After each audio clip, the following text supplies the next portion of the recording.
Good boy, Benny, stay. Good boy. Thank you. Good dog. So Benny's going to be playing with his stuffable, his Kong stuffable. Stay. And this is the small version. It's not in popsicle mode, it's in just the basic kibble mode. There's a couple of pieces of jerky and a couple pieces of liver in a similar fashion to how I did with the Kong Genius Leo. It's been very carefully packed so that it'll last as long as it can with dry kibble. Yeah, so Benny is going to show you. Benny here is going to be our model for today. And he's going to be showing off his stuffable and his solving skills for the stuffable. So Benny, stand. Good boy. Thank you. Okay, pause down. You ready? Down. Just one sec, guys.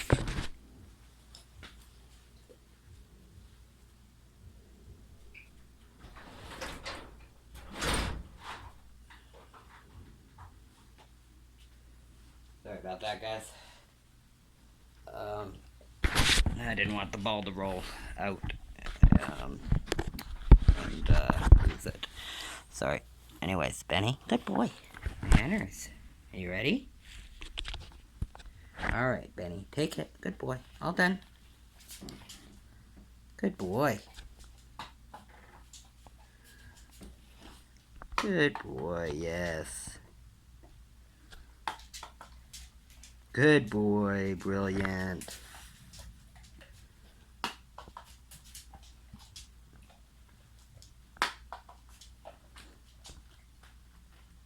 Good boy.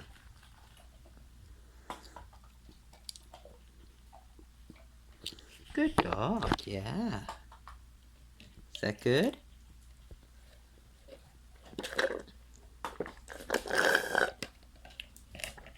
Sorry guys, doing my best. Good boy, Benny. Is that good?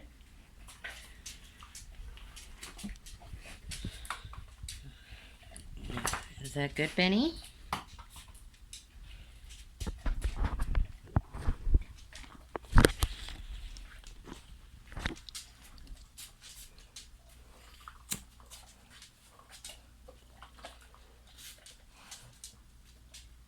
Good boy.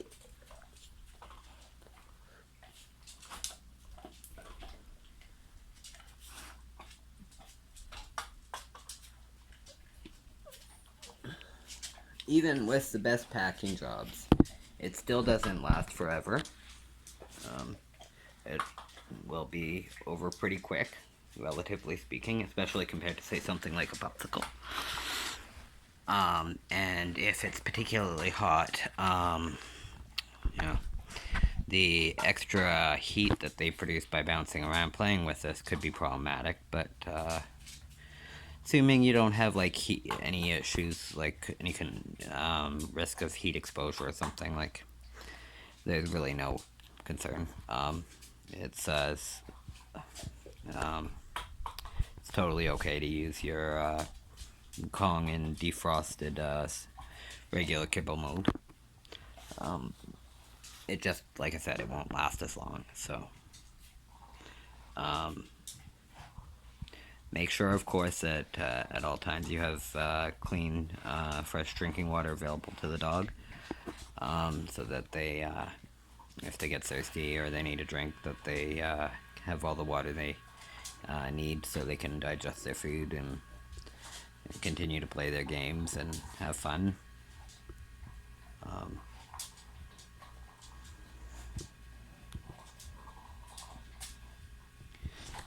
They're pretty good at telling you if they're thirsty. My guy will smack me with his bowl if I dared to let the water bowl be empty. So there's no concern for Benny about not having water. He'll make very certain that he gets that sorted out right away. He's kind of funny with that.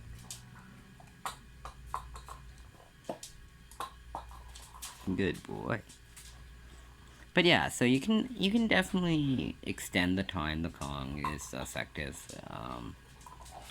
for by significant amounts of time if you pack it carefully and use a few different varieties of things. Like, for example, as I mentioned earlier, it's not just kibble. There's actually a couple pieces of jerky broken up in there, and but the reason I use the jerky is because I can poke it in there and basically line it up so it blocks off a lot of the opening where the food falls out, so that the food comes out at a slower rate. And then once he gets all the kibble out, he can work hard to get the jerky out. He usually will just like crush the ball in his mouth repeatedly to break up the jerky inside, and then it'll come out easier for him. But he can't do that when it's full of kibble, so he's got to empty the kibble out first so that he can get the jerky out, kind of thing. There's at the very end, when it's like 90% full of the kibble and the jerky and stuff,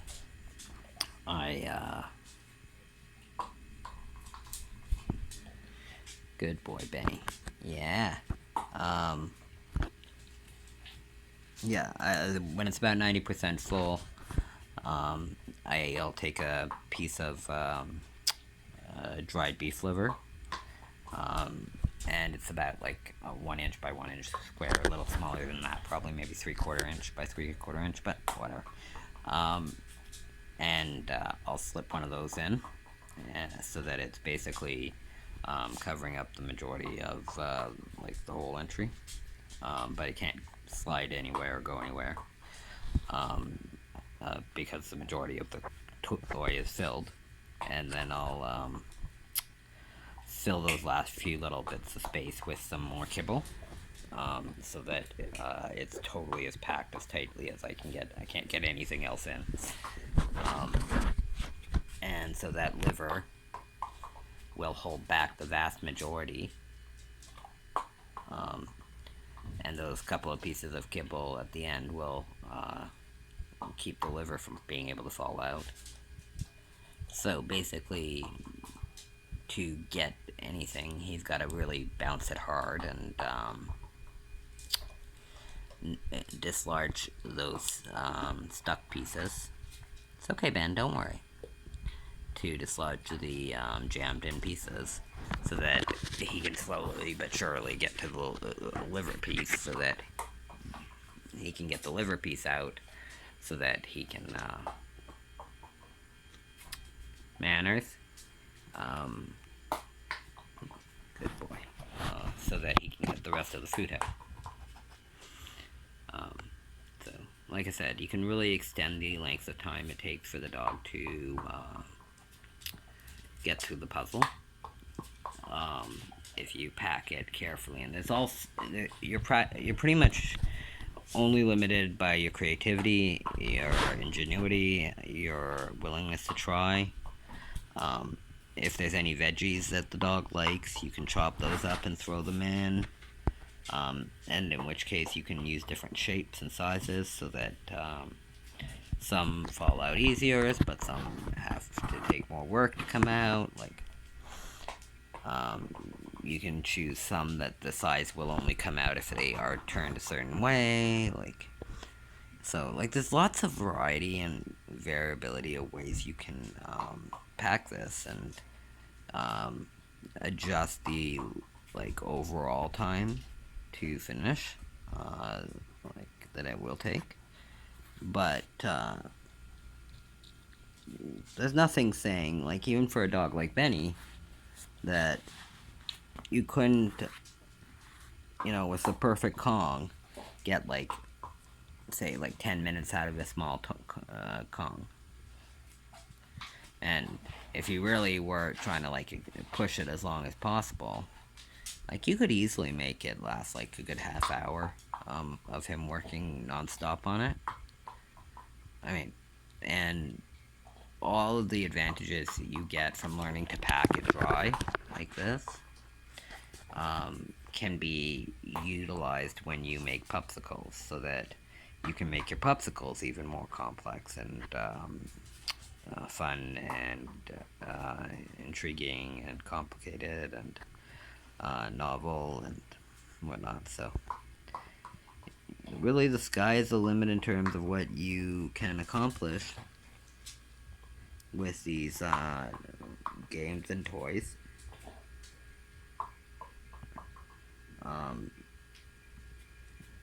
If you have a dog who's like extremely heavy duty chewer and very destructive, obviously this will be only under direct supervision, and you might want to even consider restricting yourself to the Kong Vet Blue.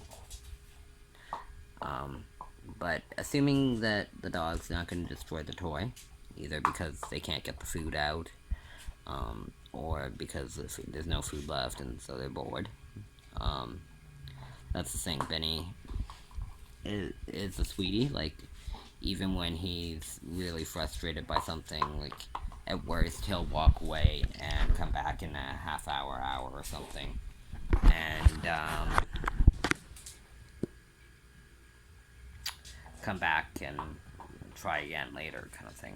If it's, like, the worst kind of outcome for him would be, like, after a few attempts, rounds of doing that, where he'll just give up and move on and not bother.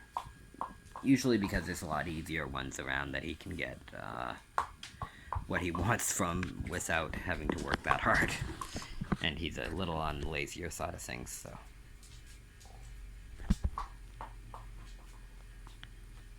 But yeah, so I mean, yeah, you can do almost anything, but just do something, you know. These dogs are basically begging for some kind of interaction and engagement, and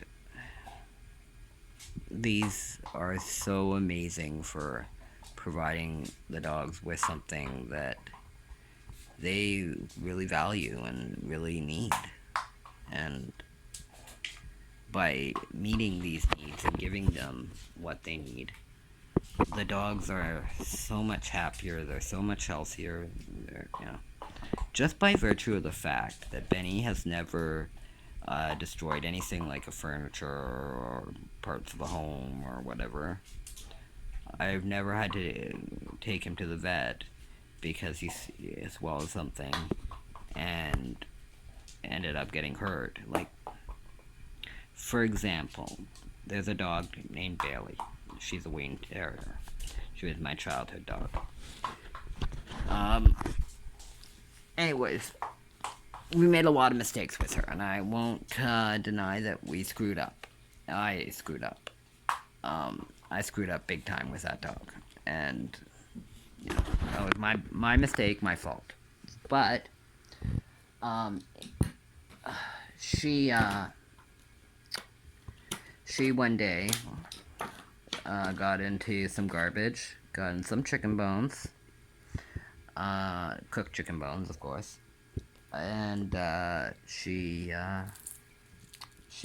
ended up, basically, well, the bones went through her body. They cut her digestive system pretty badly, and everywhere that it cut, it scarred. And so, in various spots, the bowel, instead of being a wide, stretchy tube, became like a thin, narrow, rigid tube that was fixed in a place where normally it can move around freely as needed. So, even though she survived, she would suffer for the rest of her life and have significant digestive problems and be in incredibly high danger if ever she were to have swallowed anything else again. So, just that one little quick screw up and error in judgment, you know, whatever you want to call it, Bailey ended up costing, I think that particular, like, instance, we're probably looking about $5,000, 5, 6, so, in terms of vet bills, not including a special diet that she needed afterwards to survive, and other long-term complications that she had over her lifetime because of these issues. Just the acute crisis of it and saving her life, I think, was around $5,000-6,000. So it was very expensive. The dog suffered tremendously and would spend the rest of her life suffering for it. And it's not Bailey's fault. She was just a dog who liked chicken, and she was unsupervised and wasn't in a crate when she was unsupervised, and so she and the chicken bones were in the garbage in a place where she had the ability to gain access to if she wanted to. She wasn't she wasn't prevented from having any physical access to it, which would be what I should have done. And we paid the price. On the other hand, just the simple fact of providing Benny with healthy, safe opportunities to destroy things, and making sure all of his needs and his taking into consideration his basic nature and desires and wants and whatnot. He's never just even chewed on anything. Like, he's never even, like, considered, hey, I wonder what that might taste like or whatnot. Like, he knows that I'll provide whatever he could possibly want, so he's just happy waiting for whatever to be dropped in his lap, sort of thing. Like, he's quite happy doing the occasional obedience in exchange for getting, his greatest dreams dropped into his lap whenever I feel like it. Like, so, it doesn't mean the dog's not happy or living quite a full, healthy, complete life. It means that they are, instead of being harmed and suffering for these mistakes, even if it's just having an upset stomach the next day because of what they ate. Like, it's just,